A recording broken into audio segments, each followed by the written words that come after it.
Have you ever ended the day with a heavy heart, even though you gave it your all as a parent?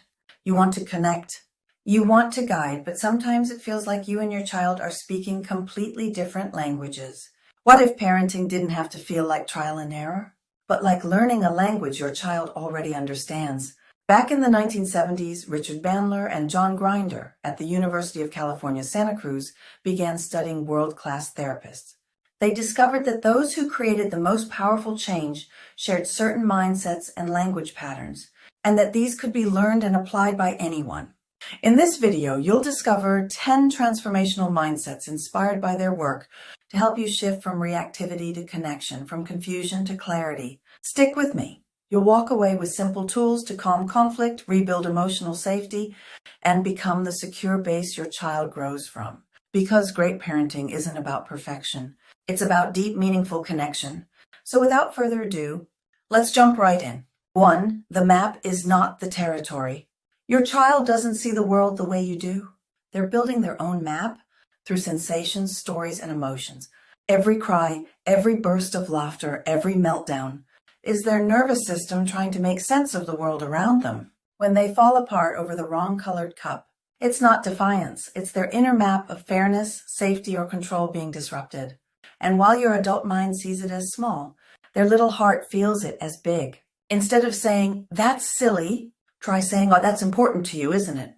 That single shift teaches emotional validation, a skill that helps your child trust their own feelings and your presence. You don't have to agree with their map, but remember, it's not the same as yours. Make every effort to step into their world and see what they're seeing. Because the moment you do, you stop being the judge of their world and stop becoming their guide through it. That's how true connection begins. 2, people are not their behaviors. The difference between doing wrong and being wrong. When your child hits, screams, or slams the door, it's easy to see defiance and to think they're being bad. But beneath every behavior lies something deeper, an unmet need, an unspoken emotion, a nervous system in distress. A tantrum isn't a character flaw. It's emotional overflow. A withdrawn teen isn't ungrateful. They're overwhelmed.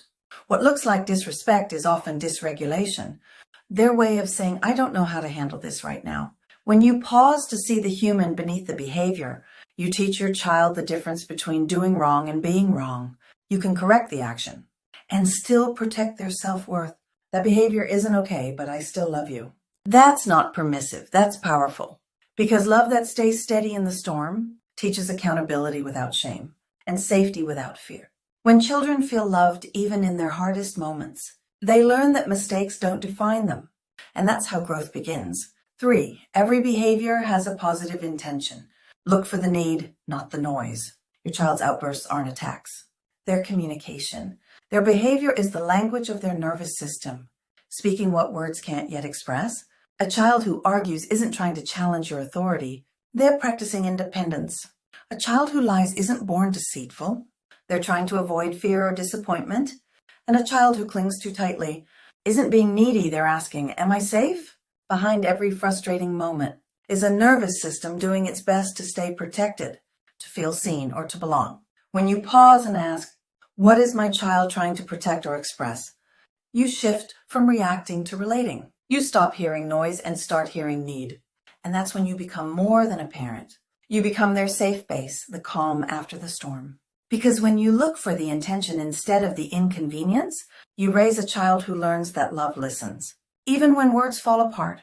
4, people make the best choice available to them at the time. Your child isn't choosing wrong.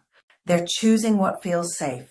Children don't wake up thinking, "I'll be difficult today." They make the best choice they know how, based on their age, emotional maturity, and their sense of safety in that moment. A child who lies isn't being manipulative. They're protecting themselves from fear or shame. A teen who shuts down isn't being disrespectful. They're trying to regulate emotions that feel too big to handle. When you begin to see behavior through the lens of safety instead of control, everything shifts. You stop asking, "Why are they like this?" and start asking, "What made them feel unsafe?" Because every action, even the hard ones, is an attempt to cope, to belong, or to feel okay again. When you respond with curiosity instead of criticism, you give your child what every human needs most, safety and connection. And that one shift can change not just your child's behavior, but the entire emotional tone of your family. 5. The meaning of communication is the response you get. If they're not listening, try a new language. When your child doesn't respond to your message, it doesn't always mean they're being defiant. It means the message didn't land in a way their brain could receive it. When yelling doesn't work, try softening your tone. When logic fails, try a story, a gesture, or a moment of silence. Because children don't process words when they feel threatened, they process tone, presence, and energy. A calm nervous system is the bridge for understanding. The goal isn't to win the conversation, it's to stay connected within it. Remember, communication isn't measured by what we say, it's measured by what's understood. So when the message isn't working, don't change the child, change the method. Slow down, breathe, reconnect. Because when you speak with empathy instead of urgency, your words stop being noise and start becoming guidance. 6. There is no failure, only feedback. Every meltdown is data. Parenting isn't about perfection, it's about course corrections. Every hard day, every tear, every meltdown is feedback, a message showing you what's not working yet. Instead of saying, I failed as a parent today, try saying, I learned something about my child's triggers today. Failure turns into feedback the moment you pause to reflect. Each meltdown reveals a need. Each conflict teaches you how your child's nervous system copes. And each repair builds trust stronger than before. Children don't learn emotional regulation from our perfection. They learn it from our recovery. When you apologize, slow down, or try again, you're not showing weakness. You're modeling resilience. That's the real success. To show your child that growth isn't about never falling. It's about learning how to rise with grace together. 7. The person with the most flexibility leads. You don't win power struggles. You model regulation. In parenting, flexibility is leadership. The parent who can stay calm when the child can't leads. The one who can shift tone, timing, or approach connects. When your child escalates, remember this. You set the thermostat for the emotional climate. If you rise with them, chaos takes the lead. But if you slow your breath, soften your voice, and ground your body, you invite theirs to follow. Children don't calm down because we demand it. They calm down because they feel our calm. Authority doesn't come from control. It comes from adaptability. Because the one who can adjust, repair, and redirect without losing connection, that's real strength. Parenting isn't about winning the moment. It's about teaching what emotional safety feels like. And the more flexible you become, the more your child learns how to bend without breaking. 8. Mind and body are part of the same system. When words fail, touch and breath speak. Sometimes your child doesn't need advice. They need rhythm, a hug, a deep breath, a heartbeat they can borrow when theirs is racing. Because when the body is in panic, the mind can't process logic or language. So when you sense a meltdown building, don't reach for words, reach for connection. Kneel down to their level. Match their breathing. Let your tone be soft and steady. Your calm becomes their cue for safety. That's co-regulation in action. The nervous system's way of saying, you're not alone in this moment. When the body calms, the brain follows. And parenting stops being about fixing behavior. It becomes about restoring safety, reconnecting the body and mind to peace. Because sometimes love isn't something you say, it's something your presence regulates. 9. You cannot not communicate.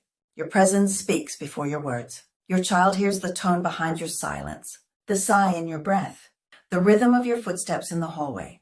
They notice the way your eyes soften or harden when they walk into the room. Even when you say nothing, you're communicating something powerful, either safety or fear, connection or distance. So ask yourself, what is my presence saying right now? Because your energy speaks long before your words ever do. When you enter their world with warmth, they learn that love is safe. When you withdraw or explode, they learn that love can vanish. You don't need perfect words. You need consistent presence. It's not your speeches that shape them most. It's your state, because a calm, attuned presence teaches more than 1,000 lectures ever could. 10. If what you're doing isn't working, do something else. Change the approach, not the love. If consequences, lectures, or punishments aren't helping, pause. Don't double down on what's failing.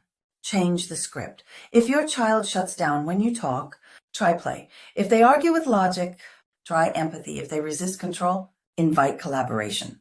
Flexibility doesn't mean giving in. It means tuning in. It's knowing that connection, not compliance, is the gateway to real growth. Because every child has a door, some open through laughter, some through silence, and some through simple presence. Your job isn't to force the door open. It's to find the key that fits. When love stays steady and methods stay flexible, healing begins to happen on its own.